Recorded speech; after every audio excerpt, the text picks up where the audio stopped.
Inyo ang Panginoon at sumaiyo rin ang mabuting balita ng Panginoon ayon kay San Juan. Papuri sa iyo, Panginoon.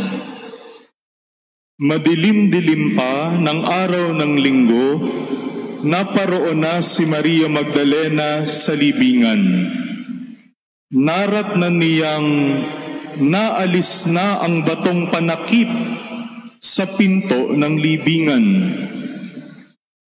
Dahil dito, patakbo siyang pumunta kay Simon Pedro at sa alagad na mahal ni Jesus at sinabi sa kanila, "Kinuha sa libingan ang Panginoon at hindi namin alam kung saan dinala."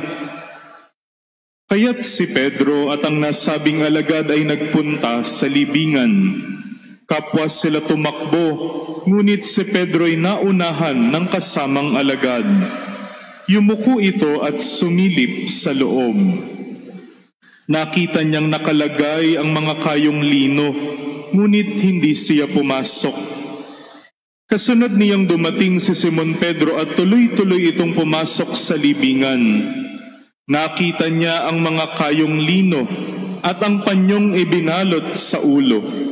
Hindi ito kasama ng mga kayong lino, kundi hiwalay na nakatiklop sa isang tabi. Pumasok din ang alagad na naunang dumating.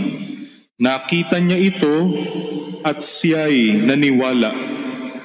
Hindi pa nila nauunawaan ang nasasaad sa kasulatan na kailangang muling mabuhay si Jesus.